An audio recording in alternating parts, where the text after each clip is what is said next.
Next है method है check करने के लिए कि एक नंबर n प्राइम है कि नहीं है। अगर मैं आपको एक नंबर दूं, लेट्स से 23, और मैं आपको बोलूं 23 इज ए प्राइम नंबर और नॉट, प्रॉब्लम ये आई कि आपको 23 का फैक्टर ढूंढना पड़ रहा है ना। और फैक्टर ढूंढने का काम आपको 23 तक सारे नंबर्स को डिवाइड करके देखोगे, और डिवाइड करना तो बड़ा लंबा प्रोसीजर पड़ेगा, है ना। लेकिन मैं आपको एक चीज बताती हूँ जिसके जरिए आपका वो जो 1 से लेके 22 तक सारे चेक करने थे ना, वो रेंज कम हो जाएगी। देखो कैसे, जिस भी नंबर को आपको चेक करना है उसका स्क्वायर रूट देखो क्या आता है। स्क्वायर रूट कैलकुलेट नहीं करना, स्क्वायर रूट की अप्रोक्सीमेट वैल्यू देखनी है। जैसे मैं साथ साथ ये एग्जांपल करती हूँ, 191 है, 191 का स्क्वायर रूट किन दो नंबर्स के बीच में आएगा। जैसे 15 का अपना 11 का स्क्वायर होता है 121, 12 का होता है 144, 13 का होता है 169 और 14 का 196। ये 13 और 14 के बीच में आएगा। अब नंबर 2, स्टेप 2 में आपने क्या करना है, list all the primes which are less than this 14। दूसरे नंबर पे आपने सारे प्राइम्स लिस्ट करने हैं जो 14 से छोटे हैं। वो कौन कौन से हैं? 2, 3, 5, 7, 11 एंड 13। और कोई है? नहीं है। थर्ड नंबर पे 191 को इनसे डिवाइड करके चेक करो। अगर इस लिस्ट में से किसी कोई ये नंबर का डिवाइजर है तो ये नंबर कॉम्पोजिट है, अदरवाइज ये पक्का प्राइम है। अब क्या हुआ, 191 तक चेक करने को मुझे 190 तक नंबर से डिवाइड करके देखने की जरूरत नहीं है कि इसका फैक्टर आता है कि नहीं आता। मुझे सिर्फ ये 1 2 3 4 5 6 नंबर से चेक करना है। इजी हो गया मेरा काम, ठीक है। देखो 191 जो है वो इवन नहीं है, तो 2 से तो डिवाइड नहीं होता, 2 की ऑप्शन गई। 3 से चेक करो, 191 3 से डिविजिबल है। 191 को 3 से किया, 3 6 आर 18, 1 1 नहीं है। 5 से नहीं, क्योंकि ये 5 का मल्टीपल नहीं है। 7 से चेक करो 191, 7 2 आर 14, 51 51 नहीं आता 7 के टेबल पे। 11 से चेक करो, क्या ये 13 से डिविजिबल है 191? अगर मैं इसको 13 से डिवाइड करूं, 13 1s are 13, I am left with 61, 13 के टेबल पे 61 नहीं आता।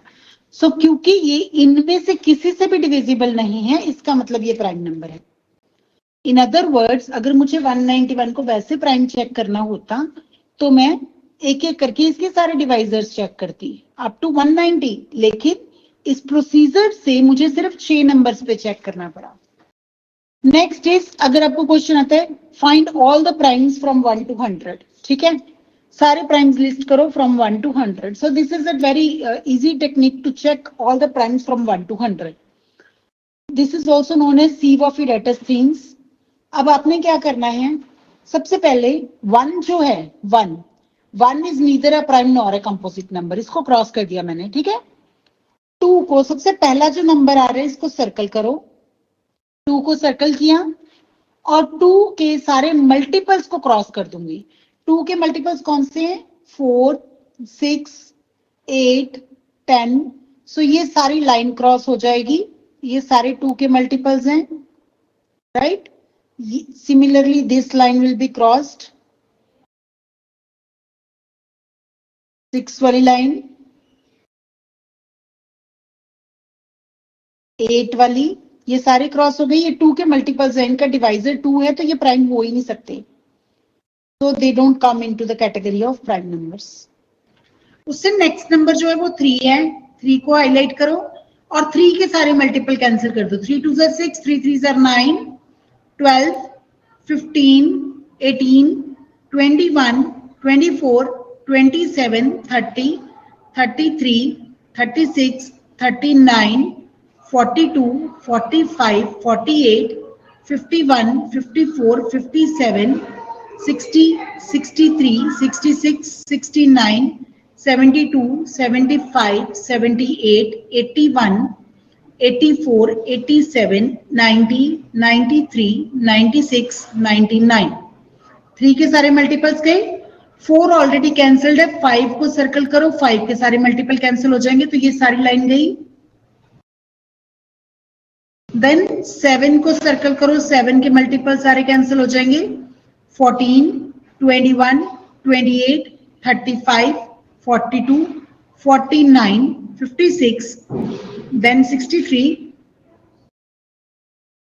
70, 77, 84, then comes 84, 91 and 98. Then उसके बाद नेक्स्ट जो अनक्रॉस नंबर बचता है दैट इज 11.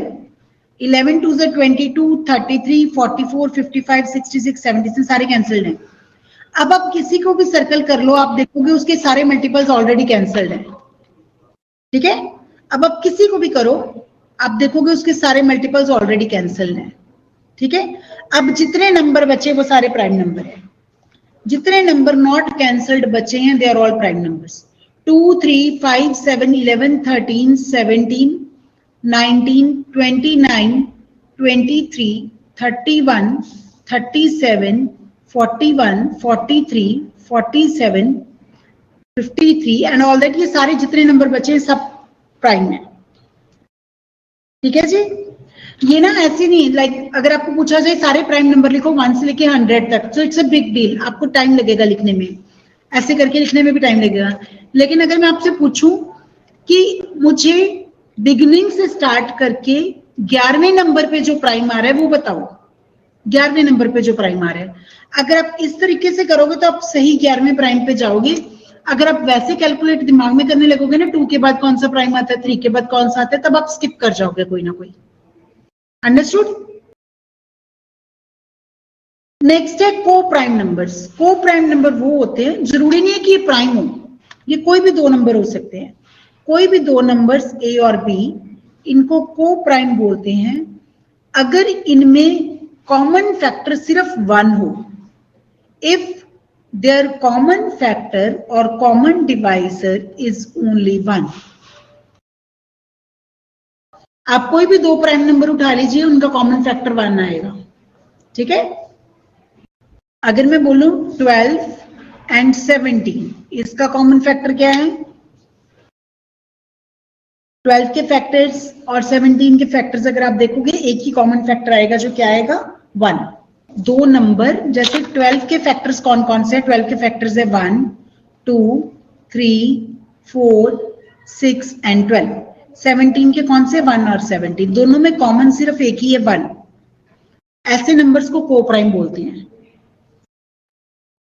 लेकिन अगर आप लो 11 and let's say we take 154, इसका फैक्टर है 1 और 11, इसका भी आएगा 1, 11, 14, 7, 2 एंड देयर आर मोर.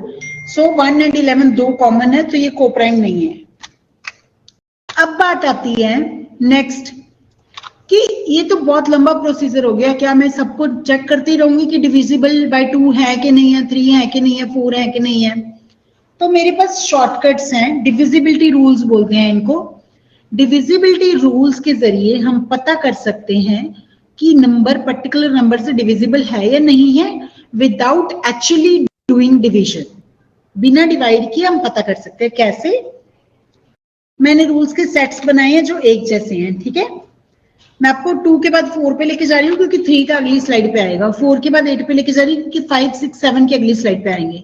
जिनके रूल्स एक जैसे हैं उनको मैंने एक स्लाइड पे रखा है. ठीक है, 2 का रूल क्या है कि इसके यूनिट डिजिट पे या 0 होना चाहिए या इवन नंबर, यानी कि 0, 2, 4, 6, 8. ठीक है, इन अदर वर्ड्स मैं ये कह सकती हूं डिविजिबिलिटी बाय 2 का मतलब है यूनिट डिजिट और last digit should be divisible by 2. अच्छा, 4 का होता है last 2 digits should be divisible by 4. Okay, जब हमने 4 का देखना है तो हमने देखना है लास्ट 2 डिजिट्स. 2 में हमने एक डिजिट देखा, it should be divisible by 2. 4 में हमने लास्ट 2 डिजिट देखने हैं, it should be divisible by 4. ठीक है, जैसे ये नंबर है मेरे पास 2616, इसको पूरा डिवाइड करके देखने की जरूरत नहीं है. Last 2 digits are 16, 16 is divisible by 4, so this number is also divisible by 4.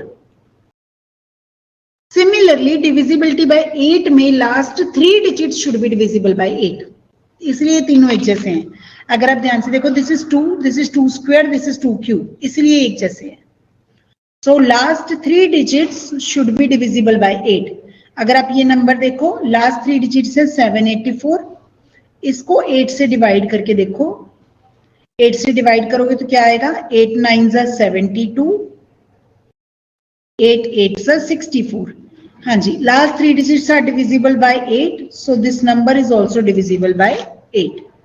तो अब अगर आपको कोई 20 डिजिट का नंबर भी दे दे, आप लास्ट के 3 डिजिट देख के बता सकते हो कि 8 से डिविजिबल है या नहीं है। 3 से डिविजिबिलिटी कैसे चेक करते हैं, जो भी आपको नंबर गिवन है इसके डिजिट्स को ऐड करो। 9 का भी सेम है, जो भी नंबर गिवन है इसके डिजिट्स को ऐड करो। जैसे इसको मैं अगर ऐड करूं 3 + 7 + 9 + 2 कितना आया जी, 10 19 21, राइट। इसको अगर मैं ऐड करूं 1 + 9 10, 10 + 4 14 18, राइट। आपने क्या करना है, यू सम ऑफ डिजिट्स करना है, डिजिट्स को ऐड कर देना है। अगर ये एंड आंसर 3 से डिविजिबल है तो ये नंबर भी 3 से डिविजिबल होगा। सिमिलरली अगर ये एंड आंसर 9 से डिविजिबल है तो ये नंबर भी 9 से डिविजिबल होगा। If you see carefully, this is 3, this is 3 square. Next set of rules है 5 25 125 के लिए। ये देखो, ये 5 है, ये 5 का स्क्वायर है, ये 5 का क्यूब है, ठीक है। 5 का रूल क्या होता है, सेम जो हमने 2 का किया है, unit digit must be divisible by 5। इसका मतलब यूनिट डिजिट क्या होना चाहिए, 0 या 5। ये तो सबको पता होगा ना 5 का रूल, तो यूनिट डिजिट क्या होना चाहिए, 0 या 5, ठीक है। 25 का रूल वही है जो 4 का था, last 2 digits must be divisible by 25। 125 का 8 वाला है, last 3 digits must be divisible by 125। चलिए नेक्स्ट करते हैं divisibility bye 7 and divisibility bye 11। 7 और 11 के रूल्स थोड़े हटके हैं, जो हमने अब तक किया उससे हटके हैं, ठीक है। 7 के लिए क्या करना है, जैसे मैं ये एग्जांपल ले रही हूँ 448, 448 यूनिट डिजिट उठाना है जो कि है 8, उसको 2 से मल्टीप्लाई करना है, डबल करना है। 8 का डबल किया कितना आया, 16। फिर इसको बाकी के नंबर से सब्ट्रैक्ट कर देना है, 44 - 16 कितना आएगा जी, 28। अब ये जो नंबर आया, अगर ये डिविजिबल बाय 7 है तो ये 448 भी डिविजिबल बाय 7 होगा। 7 का रूल क्या है, यूनिट डिजिट को डबल करके बाकी के नंबर में से सब्ट्रैक्ट करो। अगर जो नंबर आया वो डिविजिबल बाय 7 है तो गिवन नंबर भी डिविजिबल बाय 7 होगा। 11 का क्या होता है, 11 में आपने सम ऑफ डिजिट्स करना है, ऑड प्लेसेस का और इवन प्लेसेस का। ये रूल में मत जाओ, यहां पे समझो मैं क्या कह रही हूं। जैसे ये नंबर है 38797, पहले एक एक नंबर छोड़ के ऐड करना है, 3 + 7 + 7, इसका एडिशन आ गया 17, ठीक है। क्या करना है, एक एक नंबर छोड़ के ऐड करना है। अब जो बचे हैं उनको ऐड करना है, वो भी क्या आया, 17। दोनों आंसर्स को माइनस कर देना है। अगर जो सब्ट्रैक्ट करके आए वो डिविजिबल बाय 11 है तो गिवन नंबर भी डिविजिबल बाय 11 है। 0 इज डिविजिबल बाय एवरीथिंग। 7 के लिए आपने क्या करना है, जैसे मेरे पास नंबर था 448, ठीक है, थोड़ा और बड़ा नंबर ले लेते हैं 1 2 3, ठीक है। 7 का करना है, यूनिट डिजिट उठाओ 3, 3 का डबल करो 6, 6 को इस बाकी के नंबर में से माइनस कर दो तो क्या आएगा, 44806। अभी भी ये नंबर बहुत बड़ा है ना। यूनिट डिजिट उठाओ, उसको डबल करो 12, 12 को बाकी के नंबर में से माइनस कर दो, अब क्या आएगा 4468, राइट। अभी भी ये नंबर 4 डिजिट्स का है। चलो कोई बात नहीं, फिर से कर लेती हूँ। 16, 446 में से 16 माइनस कर दो, you get 430। 430 is not divisible by 7। 7 के टेबल पे 43 नहीं आता, इसका मतलब ये जो नंबर है it is not divisible by 7। इसको स्मॉलर नंबर पे ले जाता है ये वाली टेक्निक ना, ठीक है। और 11 के लिए सेम नंबर का 11 के लिए करूं अगर मैं 448123, तो पहले ऐड करना है एक एक नंबर छोड़ के, 4 + 8 12, 12 + 2 14। अब ऐड करना है जो बचे हुए नंबर हैं, 4 + 1 5, 5 + 3 8। दोनों आंसर्स को सब्ट्रैक्ट करो। 6 11 के टेबल में 6 नहीं आता, तो 11 के टेबल में ये भी नहीं आता। अब ये नंबर है, ये सारे 6 10 12 18 88, इनका रूल सबका सेम है। इन नंबर्स को मैं स्प्लिट करूंगी दो ऐसे नंबर्स में जो को प्राइम हो। जैसे 6 को मैं लिख सकती हूँ 3 इंटू 2, 3 और 2 को प्राइम है। 10 को मैं लिख सकती हूँ 2 इंटू 5। 12 को कैसे लिख सकती हूँ? 12 को अगर मैं लिखूं 6 इंटू 2, तो 6 और 2 तो को प्राइम नहीं है, उनका तो एक फैक्टर और है 2। 12 को मैं कैसे लिख सकती हूँ को प्राइम नंबर्स की मल्टीप्लीकेशन में? 4 इंटू 3। सिमिलरली 18 को लिख सकती हूँ मैं 9 इंटू 2, 88 को 8 इंटू 11। अब इन पे ये वाले टेस्ट लग जाने हैं। अगर ये 3 और 2 दोनों के टेस्ट फॉलो करता है तो वो 6 का भी करता है, 2 और 5 दोनों के करता है तो वो 10 का भी करता है। ये सारे हम पढ़ चुके हैं पहले। So I'm done with the divisibility rules.